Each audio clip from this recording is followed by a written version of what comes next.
Сәлем достар, менің арнама қош келдіңіздер.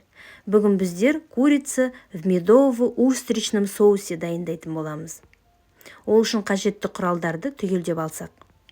Орта көлемдегі тауық, 1 сәбіз, 200 мл соя соусы, 1,5 ас қасықтай тұз, устричный соус 3 ас қасық және сұйытылған бал 3 ас қасық, кетчуп 5 ас қасықтай қажет.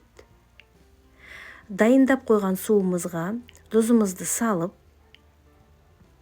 араластырамыз, яғни тұзымыз тауығымызға дәм береді, тұзсыз ас болама. Және 200 мл-дей соя соусын құямыз. Соя соусы етіміздің балбырап, әдемі болып пісуіне үлкен септігін тигізеді және де түс береді.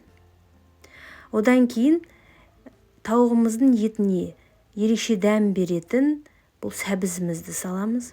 Бұл жерде достар алма да қоса салуға болады, өз қалауларыңызға.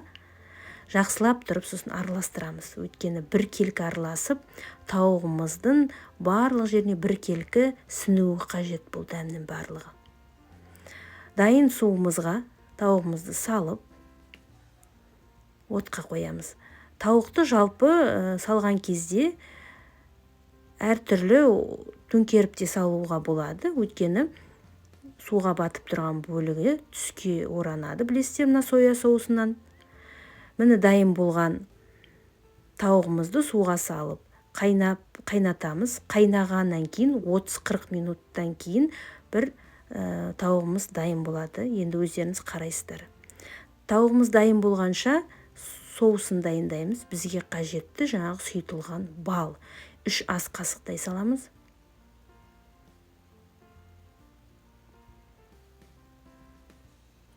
Устричный соусты ол да осындай көлемде 3 ас қасықтай салып араластырамыз.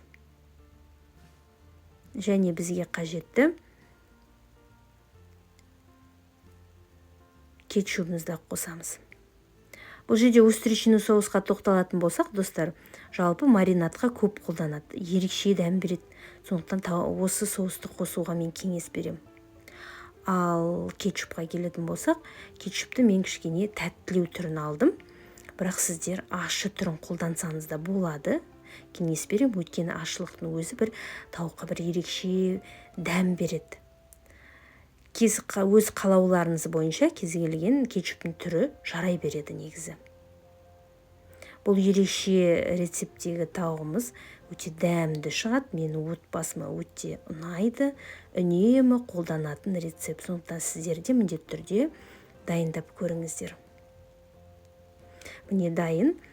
Соусты жақсылап тұрып араластырамыз. Яғни бізде біркелкі араласу керек. Барлық ингредиенттер жақсылап қосып, отта дайын болған тауығымыздың үстіне жаймен тұрып жағып шығамыз. Достар, сіздер қолдарыңызбен де жағуға болады, өз еріктеріңізбен. Болмаса осылай қасықпен құйып шығуларыңызға болады. Барлық бөлігі жақсы соусқа малынып, жақсылап тұрып сіну керек. Алдын ала дайындалып тұрған противенге фольгамызды төсеп, осы тауығымызды орналастырамыз. Жақсы, өйткені фольга тауығымыздың жабыс қалмауына септігін тигізеді.